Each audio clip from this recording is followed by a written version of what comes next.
Over the past 20 years, one of the most important focuses of my professional career has been helping people have optimal pregnancies and infancy. While I prefer to take an individual one-on-one approach with people, there are some things that I've learned through the years, and here are the top 5. Hey everybody, it's Dr. David. It's so nice to talk with you. As a pediatrician who very early in my career realized the importance of having healthy babies, very much was about having healthy pregnancies, even healthy leading up to pregnancies, preconception period. So over time, I've lectured about this in many different areas. My Preconception to Infancy project that has been almost 15 years now going, it's helped a lot of families, and especially families who have had chronic issues, whether it's developmental issues with previous children, whether it's immunological issues. And one of the things that parents often ask, especially once I've seen their more chronically ill child, and have helped them out and gone forward to have a healthier lifestyle, is they've asked, well, is there any chance that we could prevent some of these issues from happening with another child? In the case of children with autism, families would say to me, hey, we don't know if we could deal with another child with autism. We've gotten better, so what can we do? And so that's really what we're going to be focusing on today.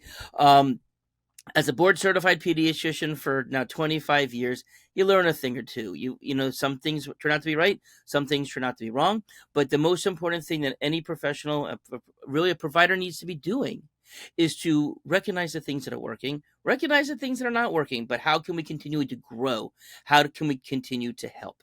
Now, what we're going to be talking about today are lifestyle choices that people could be making during pregnancy, nutrition and gut health overall, and how we can avoid toxins.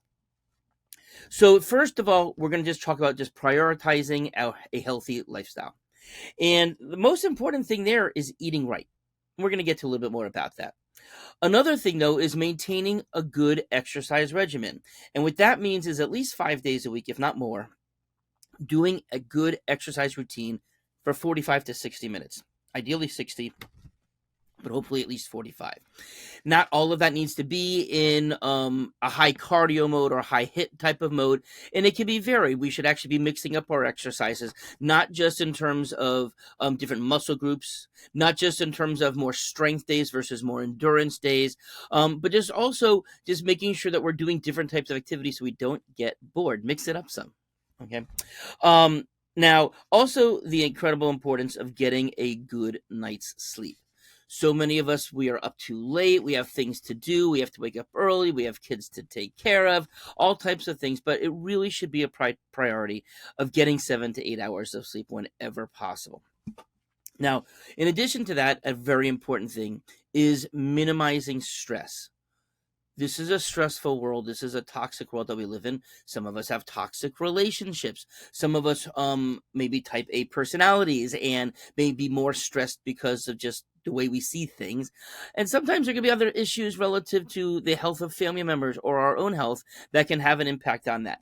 And so while we can't necessarily snap our fingers and make all of those go away, from a mindfulness perspective, what can we be doing? How can we be able to accept what's happening at the moment? Because it is what it is.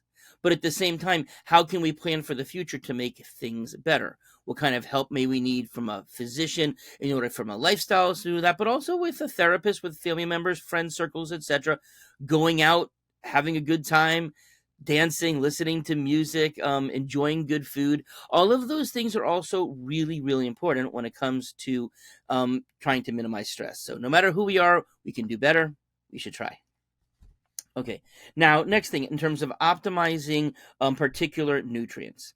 Now, again, good time for me to put in my vitamin D and zinc plug. And, you know, we really aim to have all people's vitamin D levels, especially for pregnancy, preconception, to be at least 50 vitamin D nanograms per deciliter, to also making sure that we have good zinc levels. I've talked before about the importance of having not just good zinc plasma levels, that's what gets into the bloodstream, but good red blood cell zinc levels. That's what tells us what's getting into the cells. And overall, as I've talked about before, trying to get people's levels in the middle part of range, not just barely scraping by.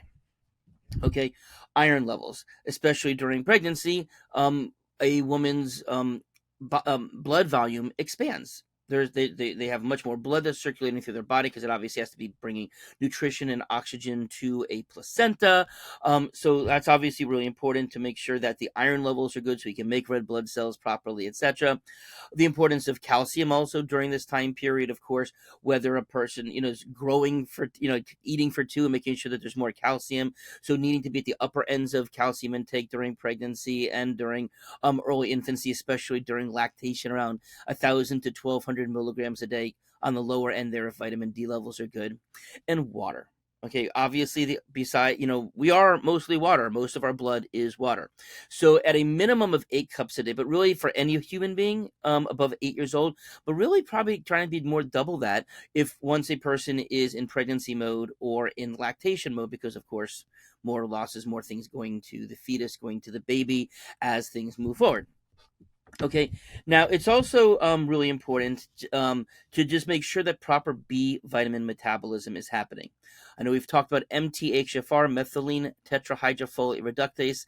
This is the gene that codes for the enzyme that activates folate to methylfolate. About a third of the population has abnormal mutations, variants in this gene. And if they do, they need to know about it because a lot of prenatal vitamins out there have just regular folic acid. If you can't activate folic acid to this methylfolate, that's an issue. Taking multivitamins that have methylfolate, or as is some way of overcoming that from everybody. But depending on how significant an MTHFR variant a person has, may need more. So the C677T, that's the major mutation. The A1298C, that's the minor mutation. Having 2 mutations is more challenging than having 1 mutation, and that may dictate the amount of 5-methylfolate that they should take. And people have especially a double C677T.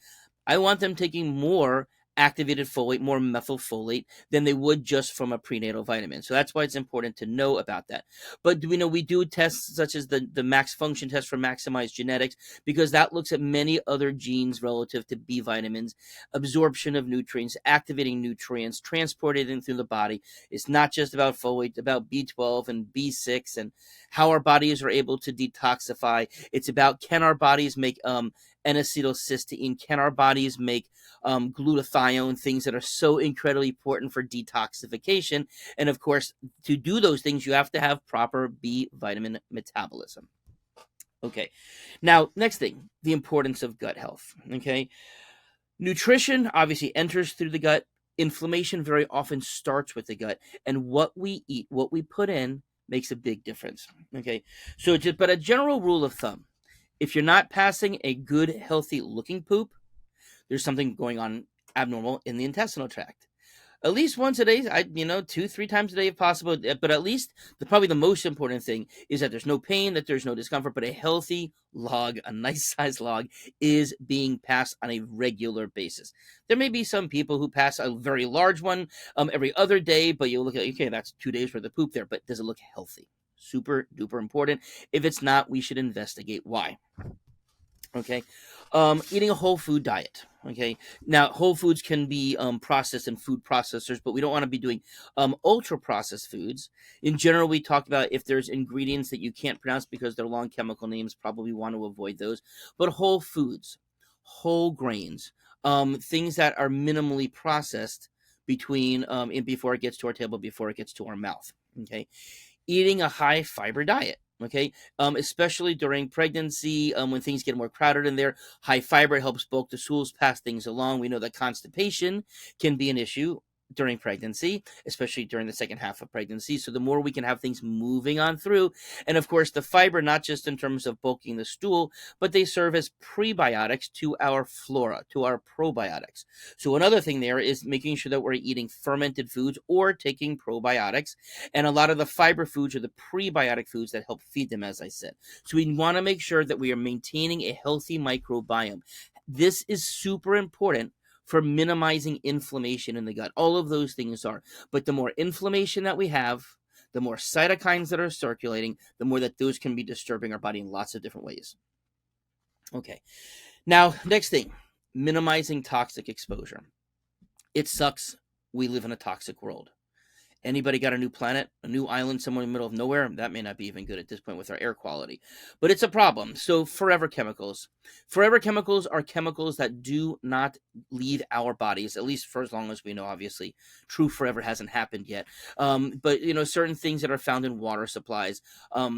Non-stick coatings like Teflon and some of the other ones that are out there, where we could instead be using ceramic ware or stainless steel for our cookware. But some of these newer non-stick products, a cast iron skillet, if it's properly seasoned, those are all healthy ways of cooking our food. The advantage of a cast iron skillet is that can get some iron brought up into the food that we're cooking with it. Okay, drinking well filtered water.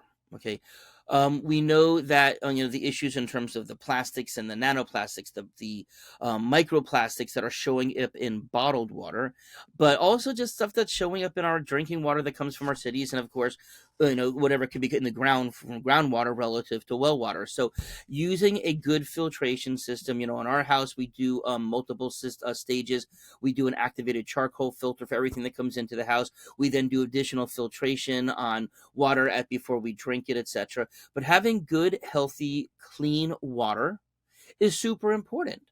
Okay, and making sure, and there are things obviously people can buy in filtration systems, etc., in order to optimize that. Okay, eating as organic as possible.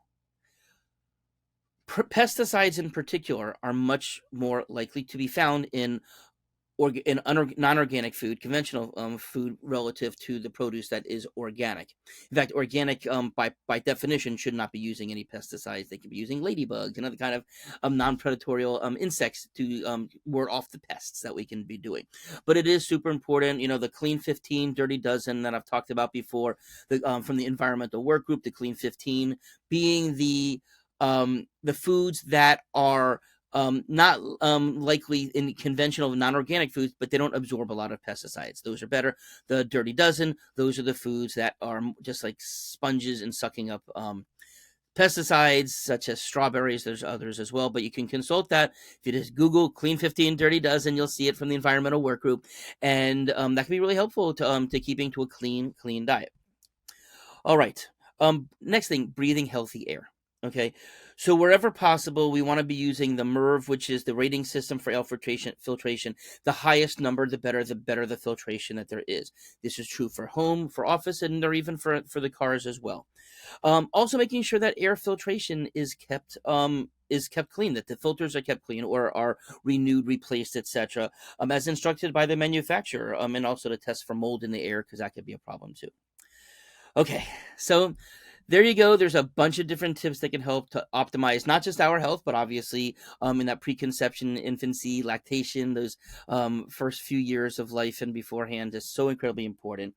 It's things that we live in a toxic world. Fortunately, there are things that we can do to maintain that. The rough thing is that not everybody is as privileged to have these things. Not people can afford these types of food, these types of filtration products. May not be accessible at all, and that really stinks. And hopefully, as this gets known about and people are purchasing more and they're able to ramp up supplies, costs will go down as well. Well, there you go. Tell me what you think about this. Are there things that you think that I've missed that I may not have talked about? If please share your thoughts there. Please share this with others. If you haven't subscribed, I haven't asked for a while, but if you haven't subscribed to our YouTube channel, please do so. And if you want to have access to additional information that I put out there, please become a patron of ours as well. Have a nice day.